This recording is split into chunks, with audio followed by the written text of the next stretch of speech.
Le tournoi de Roland-Garros démarre demain. À vos raquettes, c'est le grand angle de ce samedi 21 mai.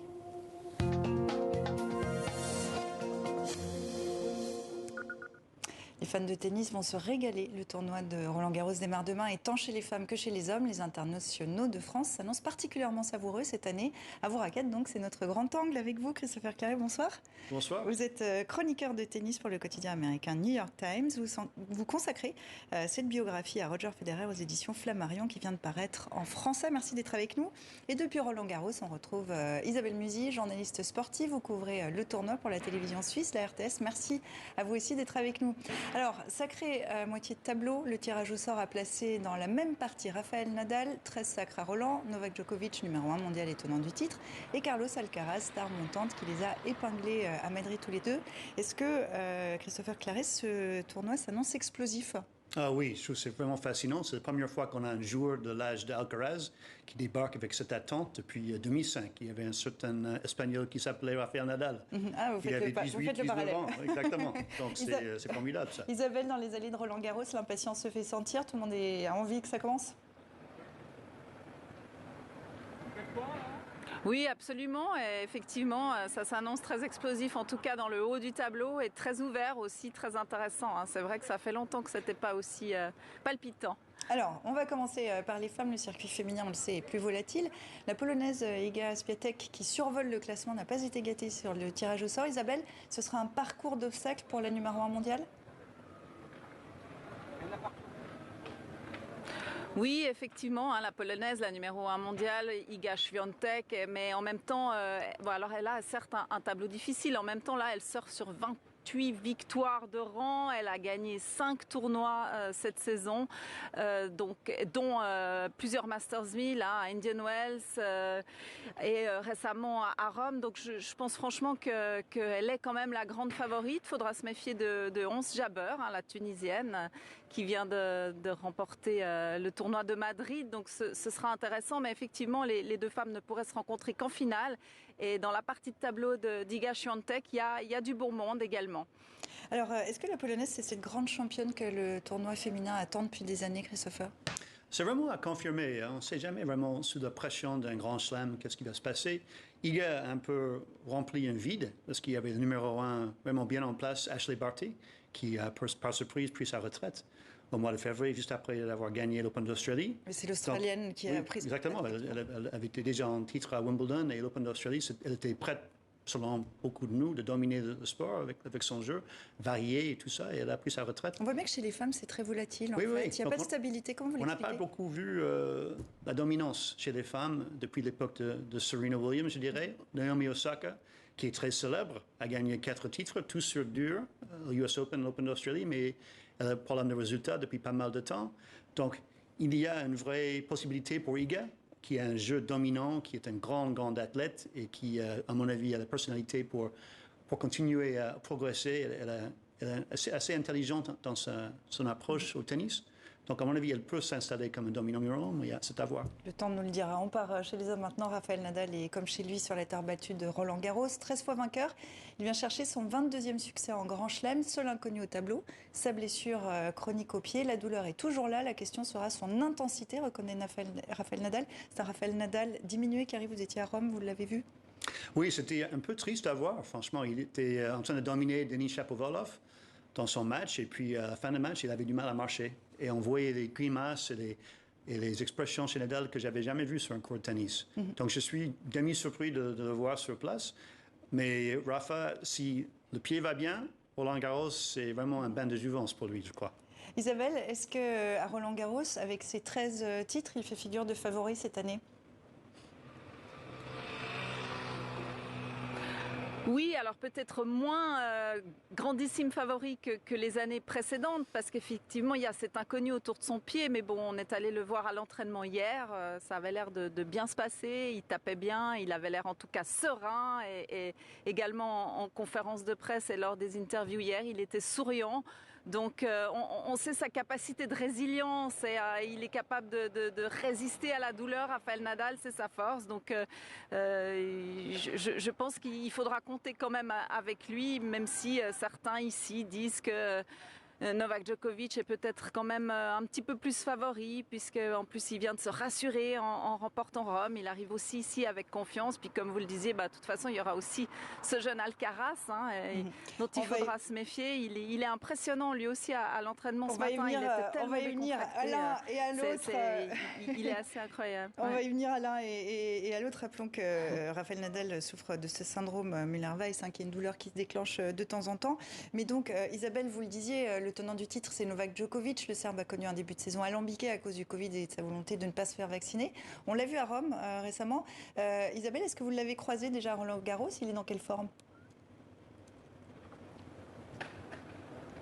Oui, alors on l'a vu hier en conférence de presse et lors des interviews. Il est en forme, il a l'air assez serein. Plus serein à l'interview, je dirais, qu'à l'entraînement. C'était il y a 2 jours ou hier, je ne sais plus, où il s'est fait battre par Alcaraz à l'entraînement. Il avait l'air un peu frustré. Mais mais il arrive clairement en confiance. C'était pas le cas à Monte-Carlo. Et puis il a pu retrouver ses marques, retrouver son rythme. Donc ce sera intéressant. Et vous, Christopher, vous l'avez vu jouer à Rome. Il vous a plutôt impressionné. Ça veut dire qu'il arrive en forme, en puissance?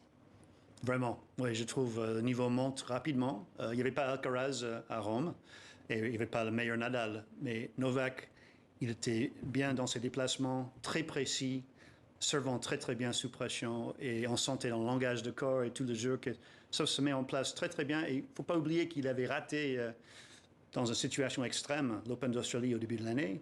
Et il avait gagné 3 des 4 grands chelems l'année dernière. Il était un match de terminer le Grand Chelem, le premier depuis 50 ans.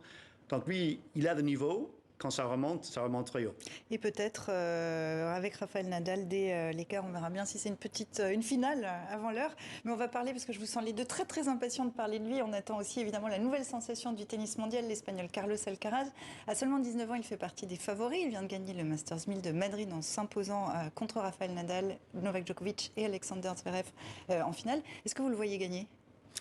Vous savez, j'ai passé 2 jours avec Alcaraz et son coach Juan Carlos Ferrero, qui a gagné Roland Garros il y a 15 ans à peu près.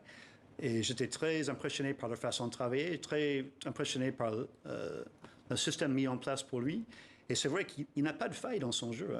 C'est un peu un mélange. Il n'a pas de faille. Comment il travaille? C'est un peu un mélange des Big Three dans son jeu. C'est quelqu'un qui a l'agression de Roger Federer, qui a un peu cette constance et élasticité de Novak au fond du court, et aussi cette combativité de Rafa. Donc, s'il y a un nouvel modèle, c'est peut-être un mélange des trois, en fait, ce qu'on voit. Maintenant, on ne sait pas s'il va être capable de gérer cette pression sur le meilleur de 5-7. Mais là, ce que j'ai vu cette année, il progresse rapidement. Et même son coach Juan Carlos Ferrero, qui était assez optimiste en mois de décembre, est un peu surpris par la fulgurance de tout ça. Ouais, lui dit qu'il peut y aller sur son mental, c'est aussi une force? Il est fort sur le mental? Il est très jeune, il a 19 ans. Ce que j'aime bien chez lui, c'est j'ai l'impression qu'il monte en puissance quand il y a plus de pression. Quand il a joué les grands matchs à Madrid contre Rafa Nadal et Novak Djokovic, on sentait qu'il avait envie de gagner, mais qu'il avait envie de jouer les points qui étaient nécessaires pour gagner. Ce ne sont pas la même chose et c'est assez rare chez un jeune joueur d'avoir cette envie-là. Isabelle Musil, il fait figure de favori à Roland. Vous vous trouvez à Roland-Garros? Oui, je pense. Alors, comme on disait, il faut se méfier des vieux dinosaures que sont Rafael Nadal et Djokovic, qui ont l'habitude des grands chelems, des formats de grands chelems, match en 5-7 et tout. Mais c'est vrai qu'il est très impressionnant. Plusieurs des joueurs que l'on a interviewés sur lui, ils parlent tous de ce feu qu'il a dans le regard. Il y en a plusieurs qui m'ont dit c'est ça, il a ça dans le regard. Et puis, c'est vrai qu'il aime le jeu. Et Christopher a raison, c'est un mélange. C'est-à-dire qu'il a à la fois ce côté joueur de Federer, il est joueur, il aime jouer, il a cette intelligence du jeu, puis en même temps il a le physique de Nadal, il ressemble quand il joue au fond de terrain, on a l'impression que c'est Nadal, il a un mélange de tout ça et ça fait de lui déjà un monstre, si j'ai envie de dire. Mais un gentil monstre, tout le monde est sympathique et tout le monde, tous les joueurs disent... Isabelle, vous l'évoquez à l'instant, il est lui l'un des grands absents du tournoi. Roger Federer est toujours en convalescence après son opération du genou droit en août dernier. À 40 ans, Roger Federer est un absent très présent dans le monde du tennis. Comment il va? Bon, il faut parler avec Isabelle aussi parce qu'elle est en Suisse. Moi, je suis à l'étranger. Mais J'ai l'impression vraiment qu'il a envie de revenir. Hein. On voit toutes les images. Mais vous le voyez à Wimbledon jouer sur un pied à 41 ans? Il ne va pas jouer sur un pied. Je pense qu'il a besoin de sentir les 2 pieds maintenant pour revenir. Et je pense qu'il a très envie. Et pour moi, je ne vois pas... Est-ce que Roger va dominer le jeu de tennis comme il a fait avant? Non, aucune chance. Mais est-ce qu'il peut, avec son talent, s'il est en bonne forme physique et motivé, faire des grands matchs? Bien sûr, il est capable. On a vu ça dans le passé avec des joueurs comme Ken Rosewall ou Pancho Gonzalez, les gens de Martina Navratilova à son époque. C'est possible. Il ne peut peut-être pas faire une saison pleine comme avant, mais s'il est en bonne santé avec ses dons et son envie, oui. Bien sûr, c'est possible. Vous lui consacrez une biographie, Roger Federer, aux éditions Flammarion, une biographie déjà écoulée à plus de 100 000 exemplaires en anglais et qui vient donc de paraître en français cette semaine, je crois. Est-ce que vous l'avez interviewé une vingtaine de fois? Vous avez également parlé avec son entourage, avec ses proches. Quel est son secret? Bon, je ne connais pas Roger pour aussi longtemps que Isabelle, qui est depuis son plus jeune âge. Et moi, Roger, il a beaucoup évolué dans un sens. Il est devenu quelqu'un qui était très à l'aise avec les caméras et la célébrité, et avec des grands sponsors et les milliardaires. C'est un monde dans lequel il se déplace avec beaucoup d'aisance. Mais il est aussi le même, dans le sens, quand j'ai rencontré Roger la première fois, quand il avait 19 ans. C'est à Roland-Garros, d'ailleurs. J'ai vu jouer la première fois sur place à Roland-Garros, mais je l'avais rencontré vraiment tête à tête. C'était à Bâle, il y a 20 ans, pour la Coupe Davis contre les États-Unis. Et c'était quelqu'un qui était très naturel, je trouvais, hein, et très à l'aise. Il est capable Il se décrit d'ailleurs comme quelqu'un d'assez banal, avec une vie un peu extraordinaire. Isabelle, c'est vraiment l'idole des Suisses, hein, son pays? Ah oui, clairement, hein, c'est le Suisse qui marquera. Je pense que dans 100 ans, si on doit parler d'un Suisse, ce sera de Roger Federer. Mais Christopher a raison, il est resté lui-même. Alors quand il était adolescent, il n'était pas très bien dans ça. Il était un peu, il se sentait pas super à l'aise. Bon, il était aussi un peu criseux. Il était très émotif, mais il est toujours. Hein, il avait le mal du pays, alors qu'il était juste en Suisse romande, pas si loin de ça, de Bâle, quand il était à notre fédé à nous.